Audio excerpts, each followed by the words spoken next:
이제 우리 하나님 말씀은 구약 성경 이사야 9장 6절입니다. 오늘도 다 자리에서 일어나셔서 이사야 9장 6절 구약 977페이지에 있습니다. 이사야 9장 6절 한 절인데요, 우리 합심해서 같이 읽도록 하겠습니다. 9장 6절 같이 읽겠습니다. 이는 한 아기가 우리에게 낳고 한 아들을 우리에게 주신 바 되었는데 그의 어깨에는 정사를 메었고 그의 이름은 기묘자라 오사라 전능하신 하나님이라 영존하시는 아버지라 평강의 왕이라 할 것임이라. 아멘. 6절까지 살펴봤습니다. 자리에 앉아주시고요. 만약에 어떤 분이 이제 저에게 이제 목사님은 여름이 좋으세요, 겨울이 좋으세요 이렇게 질문을 하신다면 이 각각의 그 장점들이 있어서 선뜻 저는 여름이 좋습니다, 겨울이 좋습니다 이렇게 말하기가 좀 망설여집니다. 그런데 이제 이 여름은 낮이 길고 밤이 짧다는 그 점만 고려해서 답을 한다면 저는 단연코 여름이 좋습니다. 겨울에 이제 우리가 아침 7시 예배다 보니까요, 이제 아침에 그 교회를 향해서 집을 나서면은 캄캄한 그 밤이 안 그래도 이제 막 추워서 움츠려 드는데 너무 그건 좀 싫어 마음이. 그래서 이런 면에서는 여름이 좋습니다. 그래서 아침에 어느 3월 말 요 어간으로 가면은 어느 순간에 제가 교회 가려고 아침에 주일날 문을 나서는데 환하게 밝아지는 그 지점이 1년에서 제가 기다리는 그 몇 안 되는 날 중에 한 날입니다. 그래서 저는 낮이 길기 때문에 여름이 좋은데요, 그러면 아마 이렇게 생각하실 겁니다. 그럼 우리 목사님은 하지를 되게 좋아하시겠다 이런 생각을 하신다면 정답은 아니에요. 저는 동지가 좋습니다. 그 모순 아닙니까? 아니 그 낮이 긴 걸 좋아한다면서 1년에 낮이 가장 짧은 동지를 좋아한다는 건 모순 같지만 그렇지 않습니다. 저는 1년에 동지가 또 가장 좋은 날 중에 한 날이에요. 왜냐하니까 비록 그때가 1년 중 가장 짧은 날이기는 하지만 낮이 그때부터 낮이 길어지는 스타트가 이루어지기 때문에 이제 동지가 너무 좋아요. 그래서 막 이번 동지 날에도 막 너무 기뻤고요. 그리고 지금 계속 이제 길어지고 있을 거 아닙니까? 느끼지는 못하지만. 그러다가 저는 이제 이 기다림에 소망이 있습니다. 한 3월 말 정도가 되면 또 환희의 날이 와요. 이게 그냥 서서히도 아니에요. 어느 날 아침에 교회 말씀 전하러 교회 가려고 문을 딱 열고 났으면 환하게 밝아진 어떤 지점이 있거든요. 그게 기다리는 그것들이 좋아서 이게 저에게 좀 습관이 돼버렸습니다. 아침마다 제가 집을 나서면서 이제 주일 아침에 이 기다림에 대해서 생각을 하기 때문에 이 기다림이 가져다 주는 유익에 대해서 생각을 참 많이 하는 편이에요. 예를 들면 벤자민 프랭클린이 이런 말을 했습니다. 기다릴 줄 아는 사람은 바라는 것을 가질 수 있다. 이 기다림의 유익을 이렇게 표현했고요. 알렉산드르 뒤마라는 분도 이렇게 이야기했습니다. 인간의 지혜는 단 두 단어, 기다림과 희망으로 집약된다. 저는 이게 복음이라 생각하고요, 이게 기독교라 생각합니다. 우리 기독교는 그저 막 은혜 받고 현찰 받아가서 그거를 현재 누리는 종교가 아니에요. 우리의 믿음이 자란다는 건 기다림의 의미를 알게 되는 거예요. 이 기다림이 가져다 주는 소망. 또 이런 글이 있습니다. 희망은 인간을 시들게 하지 않는 영원한 샘물이다. 이런 의미에서는 제가 하지를 별로 좋아하지 않아요. 비록 이 하지가 내가 너무 좋아하는 1년 중 낮이 가장 긴 날이지만 그러고는 이제 점점 원하지 않는 그런 낮이 짧아질 수밖에 없는 그거니까요. 신앙생활도 마찬가지예요. 우리에게 어떤 결핍이 있다면, 우리가 소망하는 것이 아직 잘 응답이 되지 않고 있다면 그 모든 건 기다림의 축복입니다. 그 기다림이 있기 때문에 살만하고, 그 기다림이 있기 때문에 늘 마음에 어떤 그 소망이 가져다 주는 기쁨을 제가 누릴 수 있기 때문이거든요. 구약의 이스라엘 백성들을 봐도 마찬가지입니다. 그들은 그 여러 강대국들 사이에 끼어서 고통당하던 역사를 갖고 있는데 이건 우리나라랑 좀 비슷하다고 그렇게들 이야기하지 않습니까? 그런데 하나님께서는 그 이스라엘 백성들에게 그들을 괴롭히고 고통당하게 하던 그 이웃 나라들을 멸하시는 방법을 쓰지 않으시고요, 그들로 인해 끊임없이 고통당하는 그 상황 속에서 우리 하나님께서는 현실적으로 그들이 힘든 마음속에 뭘 심어줍니까? 장차 오실 메시아에 대한 소망을, 장차 오실 메시아가 이루게 될 하나님 나라의 기쁨을, 이 기다림의 기쁨을 계속 전하고 계시는 게 그게 구약에서의 하나님이시거든요. 오늘 우리가 살펴보게 될 이사야서도 마찬가지입니다. 이사야서에 보면은 이스라엘 백성들의 죄악에 대한 심판에 대한 경고의 말씀이 굉장히 여러 군데서 언급이 되거든요, 반복해서. 그런데 중요한 건 이 이사야서가 그 심판에 대한 경고만 있는 게 아니라 심판에 대한 경고의 메시지 그 무게만큼이나 그럼에도 불구하고 회개하고 돌이킬 때 이 미래에 대한 소망의 말씀이 계속 반복이 되고 있다는 사실이에요. 그래서 이 이사야서의 구조를 보면은 죄와 불순종에 대한 심판의 한 줄거리와 또 회복에 대한 희망의 메시지가 계속 교차가 되는 것을 볼 수 있는데, 이 희망의 메시지의 가장 정점에 메시아에 대한 소망이 있다는 거예요. 그래서 여러분도 잘 아시는 이사야 7장 14절 어떤 예언이 이루어지는가 보니까, 그러므로 주께서 친히 징조를 너희에게 주실 것이라. 보라, 처녀가 잉태하여 아들을 낳을 것이요 그의 이름을 임마누엘이라 하리라. 우리에게는 뭐 익숙해서 새로울 게 없는 그런 말씀이지만, 그 당시에 그 강대국들 틈에 끼어가지고 고통하던 이스라엘 백성들에게 이런 놀라운 기다림에 대한 예언의 말씀이 선포될 때 이게 가슴 벅차게 받아들여졌다고 생각을 합니다. 오늘 본문도 똑같습니다. 이사야 9장 6절, 이는 한 아기가 우리에게 낳고 한 아들을 우리에게 주신 바 되었는데 그의 어깨에는 정사를 메었고 그의 이름은 기묘자라, 모사라, 전능하신 하나님이라, 영존하시는 아버지라, 평강의 왕이라 할 것임이라.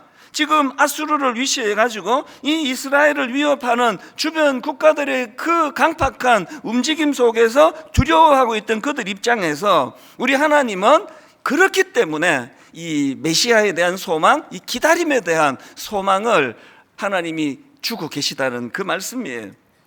이런 점에서 우리 기독교는 기다림의 종교다, 이렇게 말씀드릴 수 있는데요, 저는 이번 성탄절을 앞두고 그 책 한 권을 구입했는데요, 맥스 루케이드 목사님이 쓴 베들레헴 그날 밤, 이런 아주 얇은 그 책입니다.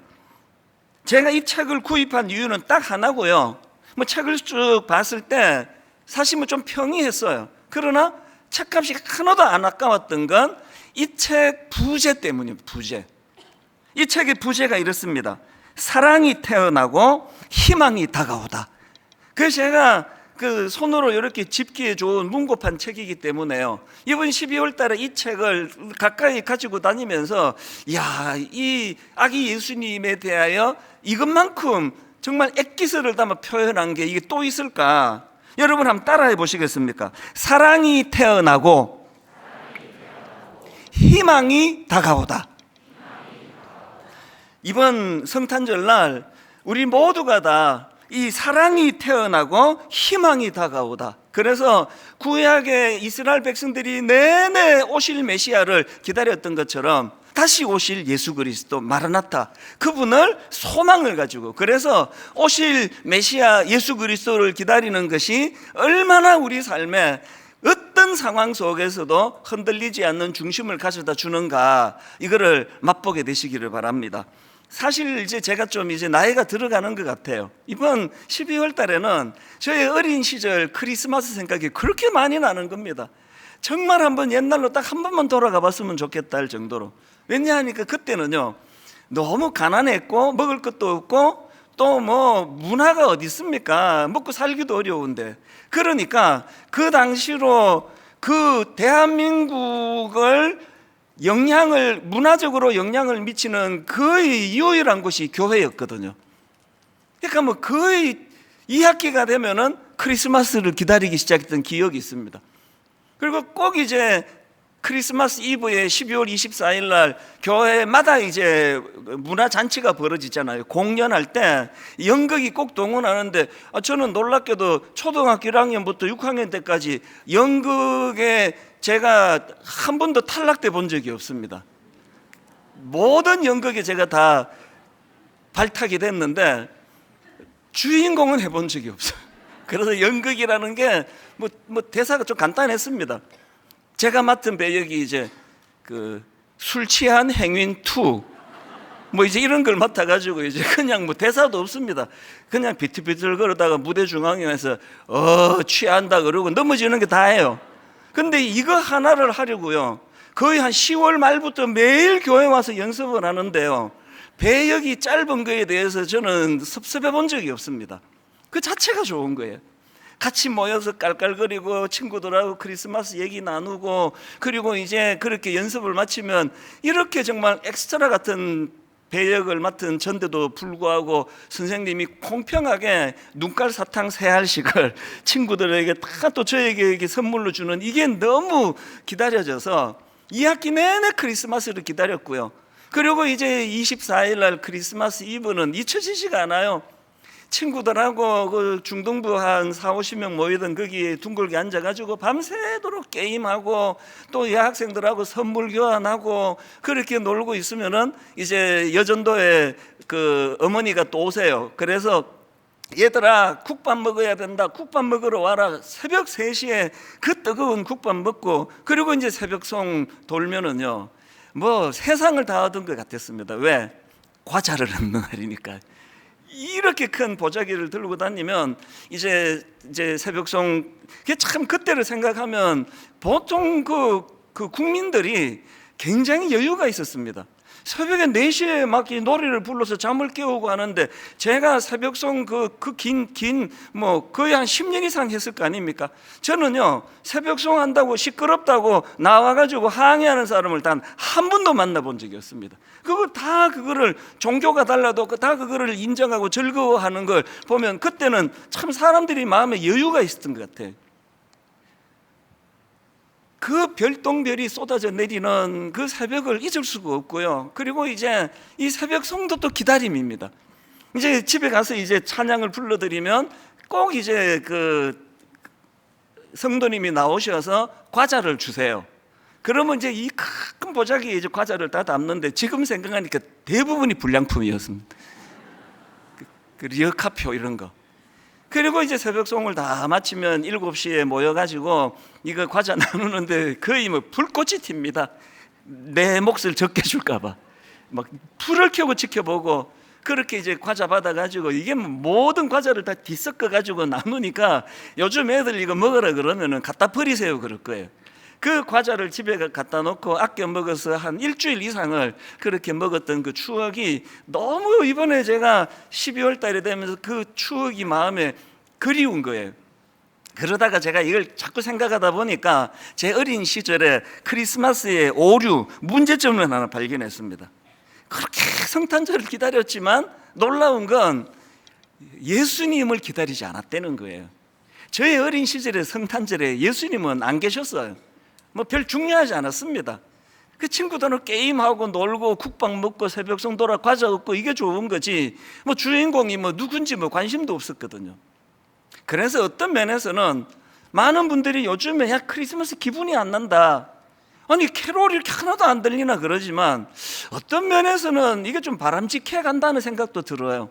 백화점마다 그렇게 화려하게 펼쳐대는 크리스마스가 아니라, 그래서 이번 성탄절은요 진짜 기다려야 하는 걸 기다리는 것을 아는, 그러니까 우리가 사모해야 되는 걸 제대로 사모하는 그런 크리스마스가 되면 좋겠다, 그런 생각을 계속 해왔는데, 그런 면에서 제가 오늘은 그 본문을 중심으로 해서 우리가 성탄절에 진짜 사모해야 되는 2가지를 제가 정리를 해봤습니다. 성탄절에 사모해야 될 2가지 중에 첫 번째가 뭐냐, 주님의 다스림이에요. 주님의 다스림을 사모해야 되는 게 그게 성탄절이다. 자, 오늘 본문 9장 6절 다시 보십시오. 이는 한 아기가 우리에게 낳고 한 아들을 우리에게 주신 바 되었는데 그의 어깨에는 정사를 메었고, 여기 나오는 그 어깨에 정사를 메었다고 되어 있는데, 여기 말하는 정사는 뭐 정치적인 일, 또 다스리는 일, 뭐 치리하는 일, 이걸 이제 정사를 메었다라고 표현하니까요. 그러니까 여기서 말하는 정사는 왕권을 말하는 왕권. 지금 여기서 오실 메시아에 대하여 예언을 하면서 가장 먼저 가장 강력하게 예언하는 게 뭐냐? 그분이 오시는데 왕으로 오신다는 거예요. 그래서 여러분, 성탄절이 되면은 늘 이걸 점검하셔야 됩니다. 이 땅에 오신 예수 그리스도가 내 인생의 왕이신가? 내 인생의 보좌에 내가 앉아 있는 거 아닌가? 이 보좌에 왕이신 그분이 좌정하고 계시는가? 이거 점검하셔야 돼요. 이게 왜 중요하냐? 요즘 제가 정독하면서 읽는 책이 있는데요, 김상근 교수님이 쓴 군주의 거울이라는 책이 있습니다. 이 책의 부제가 아포리아 시대의 인문학 이렇게 되어 있는데요, 이 아포리아라는 것은 철학 용어의 하나인데요, 해결 방도를 찾을 수 없는 난관의 상태, 이게 아포리아의 상태라고 제가 그 지식백과를 찾아보니까 그렇게 설명하더라고요. 그리고 또 이 책의 저자가 말하는 아포리아도 같은 개념이에요. 아포리아가 뭐냐? 어떻게 해볼 수 있는 것이 없는 상태, 이게 아포리아의 상태래요. 그리고 길 없음의 상태이자 출구 없음의 상태, 이게 아포리아래요. 그래서 고대 그리스에서 이 단어는 위기보다 훨씬 심각한 상태에 직면해 있는 것, 이게 아포리아래요. 그런데 이 책에 보면은 저자가 오늘 우리 대한민국이 아포리아 상태라는 거예요. 어떻게 할 수 없는 상태, 길 없음의 상황에 내몰려 있는 상태, 이게 오늘 우리나라의 상황이라는 거예요. 여러분, 학자들이 이렇게 분석할 때는요, 뭐 대충 그렇게 하는 거 아니에요. 철저한 근거와 이런 것들을 학문적으로 그렇게 조명하기 때문에 저는 이게 굉장히 심각하게 받아들여졌거든요. 이분이 쓴 글 내용을 한번 일부를 읽어드릴게요. 지금 우리는 절망의 시대를 견디며 살아가고 있습니다. 곤궁한 시대를 버티게 해주던 희망의 사다리가 사라지고 있다고 합니다.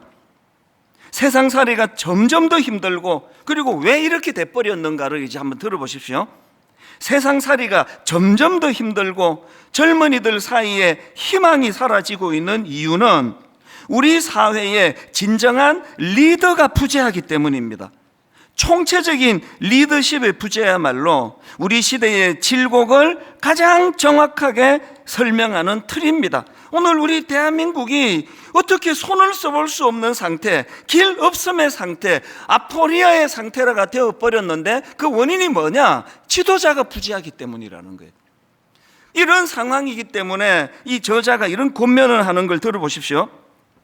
지금까지 우리는 남들보다 빨리 노를 젓기 위해, 남들보다 먼저 목적한 항구에 도착하기 위해 고개를 숙인 채 열심히 노를 저어왔습니다. 앞을 향해서만 달려왔습니다. 그러나 인문학은 우리들에게 숙였던 고개를 들고 젓고 있는 노를 내려놓고 밤하늘의 별을 보라고 요구합니다. 북극성은 어디에 있는지, 내 인생의 좌표는 어느 곳인지, 인생의 방향을 어떻게 정해야 할지 자신을 성찰하라는 것입니다. 지금 이 시대가 아프리아 상태인데, 지금 이 시대가 혼미하고 뭐가 진리고 뭐가 잘못된 길이고 뭐가 가야 되는 길인지가 지금 이게 규명이 잘 안 되는데, 열심히 노져가지고 목적지만 달리면 뭐 하느냐?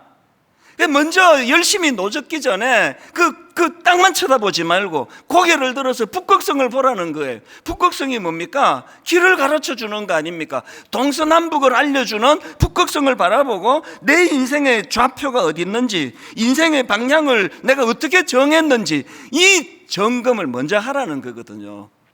제가 요즘에 이 책을 정독을 하는 이유는 아까 말씀드렸잖아요. 이렇게 지금 우리나라가 아포리아, 어떻게 해볼 수 있는 게 아무것도 없는 상태, 길 없는 상태, 출구 없음의 상태가 돼버렸는데 그 이유가 뭐라고요?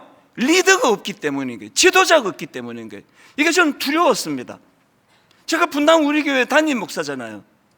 제가 혼미해지면은 이게 자리는 차지하고 있는데 리더십을 발휘하지 못하는 그런 목사가 돼버리면은 수많은 성도님들을 아포리아의 상태로 몰고 갈 수 있다는 그 두려움이 이 책을 제가 정도고, 최근에 우리 분립 개척에 나간 29교회 목사님들을 만나가지고 제가 이야기를 해줬어요. 이 책도 제가 소개하고 정도가 뭘 같이 읽자. 그래서 29교회가 모두가 다 지금 하나님 은혜를 누리고 달려가기를 원한다면 우리 지도자가 각성해야 된다.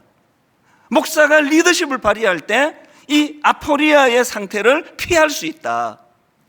우리가 왕으로 오신 예수 그리스도 그분의 다스림을 받고 있는지 점검해야 되는지 아시겠죠? 아무리 열심히 살면 뭐합니까? 아무리 그냥 앞만 보고 땀을 뻘뻘 흘며 노를 저어봐야 이게 지금 길 없는 길인데, 그게 시편에 나오는 바람에 나는 겨와 같이 뭐 열심히 했는데 맨날 제자리에 맨날. 안 그렇습니까? 이제 열심히 하기 전에 정말 왕으로 오신, 어깨에 정사를 메고 오신 예수 그리스도가 내 마음의 보좌에 그분이 좌정하고 계시는가? 그분은 내 인생의 왕이신가? 나는 그분의 영향력 아래에 있는가? 그분은 내 인생의 북극성이 되시는가? 그래서 내가 잠시 혼란하더라도 금방금방 내 인생은 혼란하지 않아, 이렇게 말할 수 있는 삶을 살고 있는가? 이걸 점검하셔야 된다는 거죠. 그런가 하면 두 번째로 우리가 성탄절에 진짜 사모해야 되는 게 하나 더 있는데요, 왕으로 오신 예수 그리스도로 인해서 내 안에 이 감탄이 회복되고 있는가? 이 감탄의 회복이에요. 오늘 본문 이사야 9장 6절 다시 보십시오. 이는 한 아기가 우리에게 낳고 한 아들을 우리에게 주신 바 되었는데 그의 어깨에는 정사를 메었고 그의 이름은 기묘자라, 모사라, 전능하신 하나님이라, 영존하시는 아버지라, 평강의 왕이라 할 것임이라. 제가 보니까요, 뒤에 나오는 전능하신 하나님이라, 영존하시는 아버지라, 평강의 왕이라, 이게 훨씬 더 중요한 개념 같아요. 근데 맨 앞에 그의 이름은 기묘자라, 모사라, 이렇게 지금 전제를 하고 있는 게 무슨 의미가 있느냐? 제가 라이프 성경 사전을 찾아보니까요, 여기 맨 앞에 나오는 기묘자, 이게 히브리어로 펠레라는 단어인데요, 이 펠레는 경이로운 일, 불가사의한 것, 이런 뜻을 가진 단어라는 거예요. 그래서 영어 성경으로 보면은 원더풀 이렇게 그 번역하고 있는 걸 볼 수 있는데요, 여러분 다 아시지만 이 원더풀이라는 건 미국 사람들이 사용하는 대표적인 감탄사 아닙니까? 조금 가슴이 벅차고 감탄이 일어나면은 그들 입에서 막 그냥 막 계속 나오는 게 뭐 원더풀, 뷰티풀, 뷰티풀, 원더풀. 이게 지금 우리 주님의 속성을 묘사하는 기묘자라는 뜻이에요. 그리고요, 이 우리말 성경으로는 기묘자 그리고 콤마하고 모사라 했는데 이게 썩 잘된 번역이 아니에요. 이 기묘자와 모사 사이에 콤마가 있으면 안 돼요. 왜? 이게 한 개념이니까요. 그래서 영어 성경으로 보면 기묘자라, 콤마, 모사라, 이 부분을 영어 성경으로 보면 그냥 원더풀 카운셀러 이렇게 돼 있습니다. 여러분, 오늘 우리 시대가 길 없는 상태, 혼미한 상태, 아포리아의 상태라면 어떻게 해야 됩니까? 원더풀 카운셀러 되시는 그분의 인도를 받아야 되는 거 아닙니까? 그분의 지도를 받지 않고는 목회도 못합니다. 그분의 지도를 받지 않고는 우리 자녀 교육 어려워요. 어떻게 가르쳐야 될지 아무도 모르는 거거든요. 그래서 오실 메시아에 대하여 가장 먼저 묘사하는 것이 원더풀 카운셀러, 놀라운 상담자.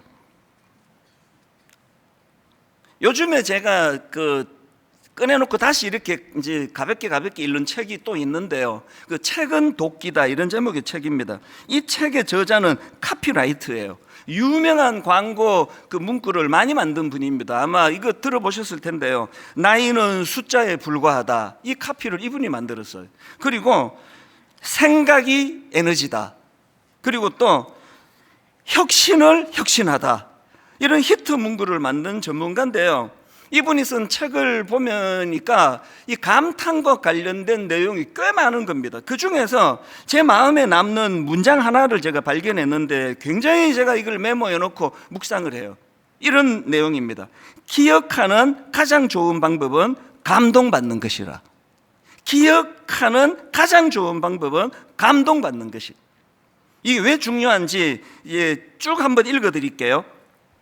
기억하는 가장 좋은 방법은 감동받는 것이라고 합니다.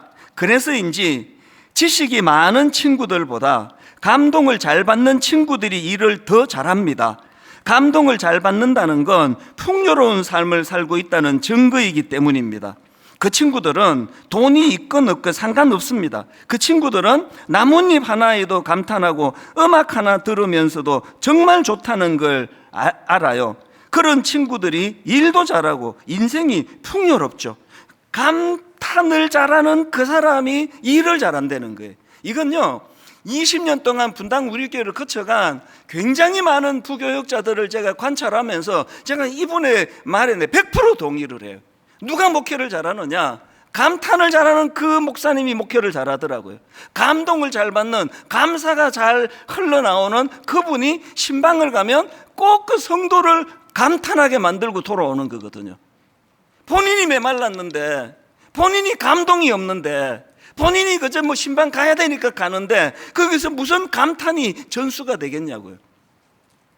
그래서 저는 수문학교의 목사님들도 그렇고 우리 부교육자들 만날 때마다 저는 별명이 있는데 공포의 반복이에요. 엄청 반복을 많이 하거든요. 감탄을 해보게라, 감사를 해보게라. 나한테 선물 갖다 주려 그러지 말고 나한테 주는 마음으로 작은 거 하나라도 성도님들한테 한번 줘봐라. 성도님께 한번 드려보면 성도님들이 우리에게 섬기는 그 하나하나가 얼마나 이것이 소중한 것인가를 해보면 알 것이다. 일반 성도님들에게 제가 뭐 짜장면 한 그릇, 그 뭐 설렁탕 한 그릇 사드려도 얼마나 감탄을 합니까? 아싸, 담임 목사님한테 나 밥 처음으로 얻어먹었다. 아싸, 일기장에 써야지. 막 이런 분들을 많이 얘기해요. 그런데 우리 목회자들에게 직업병이 뭐예요? 늘 자주 그렇게 대접을 받다가 보니까 뭐 갈비를 사다 줘도 뭐 시큰둥한 거예요. 이걸 우리가 회복하자는 거예요. 어지간하면 우리는 대접받지 말고 어쩌다가 대접 한번 받으면 막 아싸, 신방하고 나오는데 여러분 설렁탕 사드렸는데 목사님이 아무 말 안 하면 다음부터 절대 사주지 마세요. 그래도 뭐 설렁탕 한 그릇 사주고도 막 아싸, 일기장에 써야지. 내가 집사님 언젠간 내가 갚아드리겠습니다. 뭘 말하고 싶은 겁니까? 감탄이 있는 사람이 목회도 잘해요. 감탄이 있는 사람이 모든 자기 맡은 이분 카피라이트를 보니까 자기가 그 직원들을 보니까 감동이 있고 감탄이 있는 그 사람이 일도 잘하더라는 그 얘기 아닙니까? 또 이런 내용도 있습니다. 창의력이라는 건 무심히 보지 않고 경탄하면서 보는 것이죠. 집중하는 습관을 들이라는 것입니다. 창의적인 사람이 되고 싶다면 우리는 자두를 보고 수박을 보고 사과를 보고도 감동할 줄 알아야 합니다. 누가 창의적이라고요? 사과 하나를 보고도 감동하는 거예요. 자두 하나를 보고도 감탄하는 거예요. 예전에 제가 한번 소개해 드린 적이 있는 김정은 교수님이 쓴 나는 아내와의 결혼을 후회한다, 이 책도 마찬가지. 이 책에서 저자가 강조하는 건 우리 인간은 감탄하려고 사는 존재라는 거예요. 이분이 강조하는 건 이 감탄이라는 건 인간만의 욕구라는 거예요. 감탄은 인간을 다른 동물과 구별짓는 가장 중요한 특징이라는 거예요. 제가 강아지를 키워보니까 이 말이 너무 공감이 돼요. 우리가 키우는 강아지가 너무너무 인간 친화적이고 좋은데 하나를 못해요. 감탄을 못해요. 어쩌다가 이제 삼겹살을 구우면 막 옆에 와서 막 신음소리를 내고 강아지 진짜 웃겨요. 막 침도 삼켜요. 삼겹살 먹고 있어 옆에서 막 침을 막 삼키면서 그래서 도저히 그냥 못 넘어가. 그래서 참 피 같은 고기 한 점을 안 먹고 넘겨주면요, 이게 끝이에요. 쉽지도 않아요. 그럼 그 다음 또 기다리는 거예요. 이놈아, 네가 이래서 네가 개지. 조금만 감탄하고 조금만 고마워하고 그러면 내가 계속 줄 텐데. 이게 내가 웃기려고 하는 이야기지만요, 인간이 짐승과 다른 결정적인 게 감탄할 줄 안 되는 거예요. 감사할 줄 안 되는 겁니다.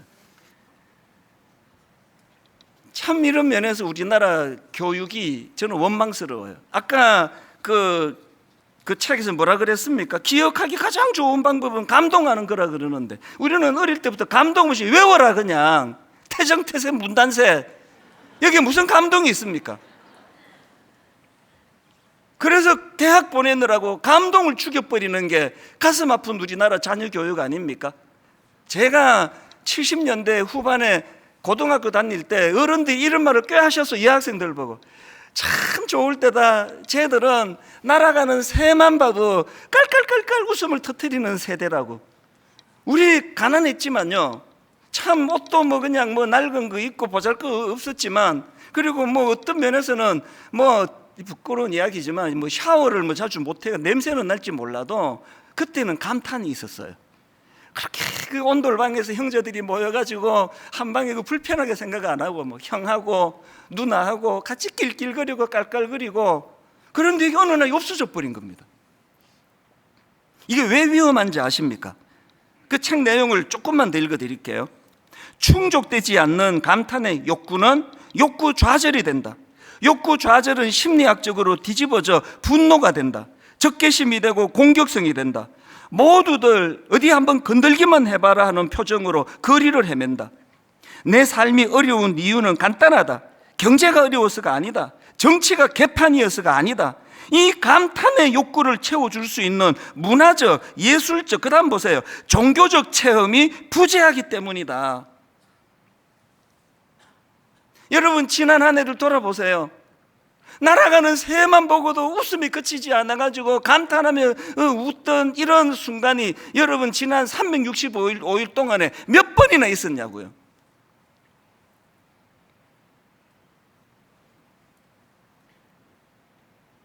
그 책이 이런 결론을 내립니다. 내가 지금 행복한 삶을 살고 있는가의 기준은 아주 간단하다. 도대체 하루에 몇 번 감탄하는가이다. 사회적 지위나 부의 여부와 상관없다. 내가 아무리 높은 지위에 있다 할지라도 하루 종일 어떠한 감탄도 나오지 않는다면 그건 내 인생이 아니다. 오늘 여러분, 우리 대한민국이 울분공화국이라는 말을 하잖아요. 이유를 찾으셨죠? 그리고 대안도 찾으셨죠? 어떻게 하면 이 울분공화국 점점 분노의 악순환이 쌓여가는 이것으로 벗어날 수 있느냐? 여러분, 기묘자 되시는 예수 그리스도가 내 안에 좌정하시는 거예요. 기묘자 되시는 원더풀 카운셀러 되시는 그분이 나를 다스리실 때 내 안에 울분이 있는 그 자리가 감탄으로 바뀌어지게 될 줄로 믿습니다. 일상에 지쳐 있다 보니까요, 어떤 분이 이제 이 책에 대해 서평을 썼는데 여자분 같아요. 이런 글을 썼더라고요. 언제부턴가 나는 아무리 멋진 경치를 보아도, 아무리 맛있는 음식을 먹어도, 아무리 좋은 선물을 받아도 마음에서 우러나는 감동을 느끼지 못했다. 나중에는 내 삶 전체가 그저 의무감으로 분위기를 맞추기 위해 감동하는 척하며 살았던 것이다. 가슴 깊은 곳에서 우러나오는 감동이 없는 삶, 그것은 수동적인 삶이었다. 저는 이런 일련의 내용을 보면서 사도행전 2장 인물 하나에 기뻐하는 모습이 머릿속에 계속 맴도는 거예요.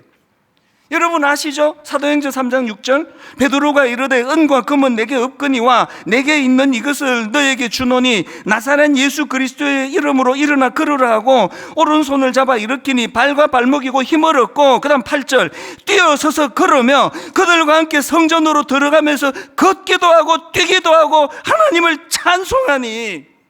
이 거지가 성전 문 앞에서 구걸하며 살아가는 이 거지가 평생에 경험하지 못한 감탄을 경험했습니다. 왜 경험했습니까? 왜 경험하게 됐습니까? 기묘자 되시는 예수 그리스도의 이름의 능력을 경험했거든요. 그랬더니 이 거지가 영향을 미치기 시작하네요. 그 다음 9절 10절을 보십시오. 모든 백성이 그 걷는 것과 하나님을 찬송함을 보고 그가 본래 성전 미문에 앉아 구걸하던 사람인 줄 알고 그에게 일어난 일로 인하여 심히 놀랍게 여기며 놀라니라. 평생을 감탄 없이 살아가던 이 거지에게 기묘자 되신 예수 그리스도의 이름의 능력이 나타나니까 주변 사람에게 영향을 미치는 거예요. 주변 사람들이 이 거지를 보고 영향을 받아가지고 다 감탄하는 거예요. 여러분, 어떤 영향력 있는 자리에 계십니까? 영향력 있는 자리가 그 사람을 영향력 있게 만들지 않아요. 여러분 내면의 기묘자 예수가 여러분 인생의 주인이 되실 때, 여러분 인생의 감탄이 회복이 될 때, 기뻐 춤을 추는 감격이 내 안에 일어날 때, 그때 비로소 영향력 있는 인생이 될 줄로 믿습니다. 이런 감탄의 삶을 산 인물이 구약의 다윗 아닙니까? 시편 139편 17절, 하나님이여 주의 생각이 내게 어찌 그리 보배로우신지요, 그 수가 어찌 그리 많은지요, 내가 세려고 할지라도 그 수가 모래보다 많도소이다. 내가 깰 때에도 여전히 주와 함께 있나이다. 여호와 하나님에 대한 감탄이 다윗에게 있었거든요. 여호와 하나님에 대한 감탄이 있으니까 그런 사람이 자기 인생을 어떻게 바라보고 있느냐. 14절을 보세요. 14절 다윗이 이렇게 말합니다. 내가 주께 감사하오면 나를 지으심이 심히 기묘하심이라. 주께서 하시는 이 일이 기이함을 내 영혼이 잘 아나이다. 여러분 여기 나오는 나를 지으심이 심히 기묘하심이라, 이 말씀을 직역하면 나는 기막히게 감탄스럽다. 영어로 제가 발음이 안 좋아서 화면으로 좀 자막으로 띄워달라 그랬는데요, 영어로 이렇습니다. I am awesomely wonderful. 다윗은 지금 자기 인생을 기막히게 아름다운 인생이라고 묘사합니다. 왕이 된 다음에는 겉으로 보기에도 기막히게 아름다웠겠지만 다윗은 목동 아닙니까? 목동. 평생 그렇게 그 권력자에게 쫓겨 도망다니던 인생 아닙니까? 그런 자기 인생에 대하여 나는 울분이 많아, 나는 상처가 많아, 니들도 나만큼 상처를 겪어보면 나한테 다른 말 하지 못해, 나는 세상은 나 울분으로 가득 차 있어. 다윗은 그렇게 말하지 않았습니다. 다윗은 나를 지으심이 심히 기묘하심이라. I am awesomely wonderful. 나는 기막히게 아름다운 인생이야, 내 인생이. 이 감탄을 회복하는 사람. 시편 8편도 마찬가지 아닙니까? 1절에서 다윗이 하나님을 감탄해요. 경탄합니다. 여호와 우리 주여, 주의 이름이 온 땅에 어찌 그리 아름다운지요, 주의 영광이 하늘을 덮었나이다. 이렇게 하나님을 감탄하니까 바로 그 다음 3절에 이런 영향을 그가 받습니다. 주의 손가락으로 만드신 주의 하늘과 주께서 베풀어 두신 달과 별들을 내가 보오니 사람이 무엇이간데 주께서 그를 생각하시며 인자가 무엇이기에 주께서 그를 돌보시나이까. 이게 아까 말씀을 하자면 I'm awesomely wonderful이에요. 비록 양 지키느라고 밤을 새워야 되는 3D 업종에 일을 하고 있지만 그 쏟아지는 별빛과 우주를 보면서 하나님을 감탄하니까 내 인생이 감탄이 나오는 인생이다. 그래서 그 G.K. 체스터턴이 했던 말입니다. 이 세상에서 부족한 것은 기적이 아니다. 부족한 것은 감탄이다. 오늘 저 개인적으로 오래 기다린 날이에요. 가평 우리 마을을 공개하는 날이에요. 오래 기다렸고 하나님이 또 이거를 계속 허가와 이런 걸 딜레이 시켜가지고 수년을 기다렸는데 이제 오늘이 오픈하는 날이에요. 너무 마음이 흥분이 돼요. 이제 화면으로 짜잔 보시겠습니다. 저게 가평 우리 마을이고요. 그 다음 사진도 보여주세요. 가평 우리 마을이에요. 유럽의 한 지역처럼. 또 그 다음 눈 온 사진 보시겠습니까? 그 다음 또 사진 마지막으로 한 번 더 보세요. 제가 20년 목회하면서 설교하다가 감탄하는 성도를 오늘 처음 만나봤습니다. 이제 분당 우리 교회가 이제 되는 교회가 될 것 같아요. 여러분, 저 가평 우리 마을이 너무나 아름다운 그 건축이 가능했던 것은요, 강병근 교수님이라고요. 이분이 그 지금은 유명한 명소가 됐잖아요. 뿌띠 프랑스를 설계하신 분이에요. 그런데 놀랍게도 이분은 장로님이시거든요. 근데 우리 교회 장로님이 아니세요. 그런데 너무너무 감사하게도 이 교수님의 그 감탄, 유럽 곳곳을 다니면서 사진 찍고 체크하고 점검했던 걸 가평 우리 마을에다가 재능 기부 한 푼 보상 바라지 않으시고 그렇게 근 설계를 해주시고 수년 동안을 매주마다 한 번씩 거기를 가서 진두지휘를 하시면서 그렇게 만들어졌습니다. 한 설계하신 한 교수님의 감탄이 이제 앞으로 저곳에서 수많은 사람들이 감탄하는 장소가 되기를 기도하고 있거든요. 그래서 이제 예배 마치고 홈페이지 가보시면요, 제가 가평우리마을 거기에 사진이 좀 더 나와 있고 또 부탁의 글이 좀 있습니다. 그거 꼭 들어가 보시는데요, 이제 여러분 가평우리마을이 진짜 환대의 집이 되기를 원하고, 이제 이 삶에 찌들려 가지고 감탄을 잃어버린 사람들에게 감탄을 회복시켜주는, 그래서 이제 200번대에서 우리 장애인 엄마들, 또 미자립교회 사모님들, 또 사회 약자들, 미혼모들, 이런 사람들을 거기 초대해서 감탄을 회복시켜주는 공간을 만들어 가기 원하는데요, 여러분 도움을 청합니다. 하실 일이 있어요. 여러분 아이디어를 좀 주세요. 이 사회적 약자들에게 어떤 프로그램으로, 이 지친 자들에게 어떤 프로그램으로 하나님의 환대를 맛보게 드릴까? 결론을 저는 이렇게 맺기를 원합니다. 이제 내년 하반기에 가평우리마을이 오픈되기를 기도해 주시고요, 그리고 이제 분당 우리 교회는 왕으로 오신 그분, 내 마음의 왕좌에 그분을 모셔다 드리는 성도들이, 많은 성도들이 모인, 그런 믿음 있는 성도들이 모인 교회가 되기를 바라고요, 그 기묘자 되신 주님을 모신 자들에게 잃어버린 감탄이 회복되는 은혜가 있기를 바랍니다. 이제 올 3월까지 11교회, 이제 이 교회들에게 우리가 한 4억 원씩 44억의 예산을 가지고 후원해 드리고, 이제 내년부터 이제 권별로 대한민국 전체를 다 어우르기를 원해요. 충청도권, 전라도권, 경상도권, 강원도권, 제주도권, 그 지역마다 그 지역의 교회들하고 연대를 해서 이제 정말 감탄을 잃어버린 목사님들, 감탄을 잃어버린 교회들에게 주님 이름으로 섬기는 일을 할 텐데, 오늘 우리가 드릴 헌금이 그 일의 시드머니가 될 줄 믿습니다. 저는 기도해요. 하나님, 오늘 우리 이 헌금이 오병이어의 기적의 도구로 쓰였던 어린아이의 도시락이 되게 하여 주시옵소서. 결론을 이렇게 맺기 원합니다. 성탄절은 그리워할 걸 그리워하고 품어야 될 걸 품고 그 예수 그리스도가 왕으로 오심을 기억하는 그런 은혜로운 날이 되기를 주님 이름으로 축원합니다. 우리 주 예수 그리스도의 은혜와 하나님 아버지의 다함없는 사랑과 성령님의 감동, 감화, 위로, 교통, 충만하심의 역사가 이 땅에 오신 왕 대신 예수님 마음에 모시고 감탄하며 살아가기로 다짐하며 예배하는 모든 주의 자녀들 머리 위에 지금부터 영원토록 함께 하시기를 간절히 축원하옵나이다. 아멘.